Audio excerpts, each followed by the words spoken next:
चुगलखोर बहू। मधु अपने परिवार के साथ चंदनपुर शहर में रहती है। मधु की एक बड़ी ही बुरी आदत है, वो सबकी चुगली करती रहती है। रविवार के दिन मधु की ननद सीमा और उसके ससुराल वाले उनके घर आते हैं। खाना खाने के बाद सब लोग बैठकर बातें कर रहे होते हैं। और सीमा, कैसी हो? ठीक हूँ भाभी, आप कैसी हो? मैं भी ना बढ़िया हूँ। अरे तुमने जो वो अचार भेजा था ना, बहुत अच्छा था। आपको अच्छा लगा? थैंक यू भाभी, मैं इस बार ना और भेज दूंगी। अरे नहीं नहीं, और मत भेजना, मम्मी जी को कुछ खास पसंद नहीं आया, ऐसा वो कह रही थी। अच्छा, क्या कह रही थी मम्मी अचार के बारे में? अचार के बारे में तो नहीं कह रही थी, वो तुम्हारे खाने के बारे में कह रही थी कि सीमा को अभी तक ठीक से खाना बनाना भी नहीं आया। क्या मम्मी ने ऐसा कहा? हाँ, पर कोई नहीं ना सीमा, तुम बुरा मत मानो, मुझे तो अचार बहुत पसंद आया। हाँ, मम्मी को तो मेरा कोई काम पसंद ही नहीं आता, मेरे हर काम में बस कमियां ही ढूंढती रहती हैं। सीमा और उसके ससुराल वाले अपने घर जा रहे होते हैं। तब मधु की सास कहती है, अच्छा सीमा बेटा, अपना ख्याल रखना। हाँ हाँ ठीक है मम्मी। सीमा रूखेपन से जवाब देकर वहां से चली जाती है। अरे सीमा को क्या हो गया बहू, कुछ कहा क्या उसने? अब पता नहीं माँ जी। मधु अपनी सहेली संजना से बात कर रही होती है। अरे तुझे पता है, मैं ना शीला की पार्टी में गई थी उस दिन, तेरे बारे में पता नहीं वो लोग क्या क्या बातें कर रहे थे, मुझसे तो सुना भी नहीं गया। हाँ। अच्छा, क्या कह रहे थे वो लोग? शीला कह रही थी कि जब भी मैं संजना को पार्टी में बुलाती हूँ वो आती ही नहीं, उसे पैसों का बड़ा घमंड है भाई। क्या उसने ऐसा कहा? मैं अभी उससे बात करती हूँ। अरे छोड़ ना, उसकी बात ही नहीं करनी हमें, छोड़, चल छोड़। मधु अपनी सहेली से बात कर रही होती है, तभी उसका पति सचिन आ जाता है।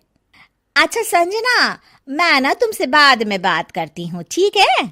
मधु इधर आओ। क्या हुआ जी? अरे पता नहीं क्या हो गया है, सीमा माँ से बात ही नहीं कर रही। तुमसे कुछ कहा था क्या उसने? नहीं तो जी, उसने तो कुछ नहीं कहा मुझे। पर क्या मधु, बताओ मुझे। जब ना हम सब बाहर बैठे थे तो मधु की सास मुझसे आकर बोली कि अब तुम लोग भी एसी खरीद लो, गर्मी बहुत लगती है यहाँ आकर। क्या उन्होंने ऐसा कहा? हाँ जी, ऐसा कहा। अब मधु के घर वाले ना हमेशा ही हमें नीचा दिखाते रहते हैं। नाराज तो हमें होना चाहिए, और सीमा नाराज होकर बैठी है।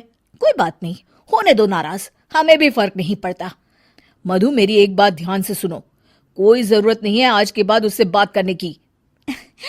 ठीक है जी। एक दिन मधु टीवी देख रही होती है और उसके पास सीमा का फोन आता है। मधु टीवी में इतना ज्यादा बिजी होती है कि फोन नहीं उठाती। अगले दिन सीमा घर पर आ जाती है। अरे वाह सीमा, आओ आओ, कितने दिनों बाद आई हो। हाँ हाँ, आप लोग तो मुझे भूल ही गए हैं ना बुलाते हैं ना फोन उठाते हैं।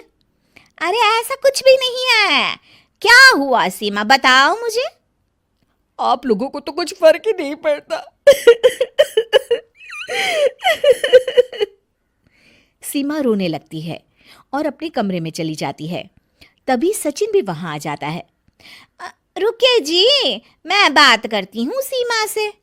मधु सीमा को समझाने जाती है और उसकी सास और सचिन दरवाजे के बाहर खड़े होकर सारी बातें सुनने लगते हैं।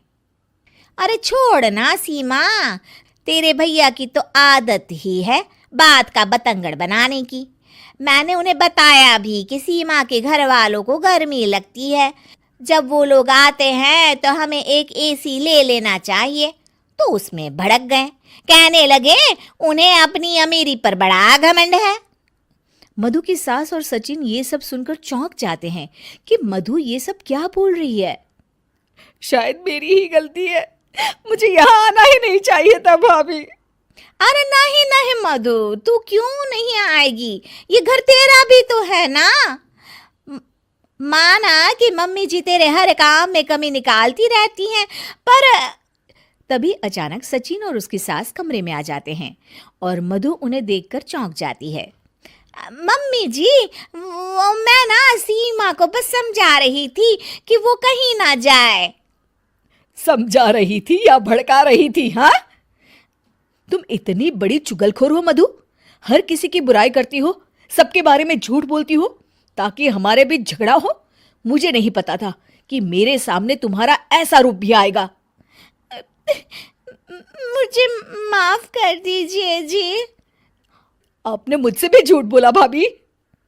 उन तीनों के सामने मधु की पोल खुल जाती है और वो सर झुकाए खड़ी रहती है। लेकिन अब कर भी क्या सकती है?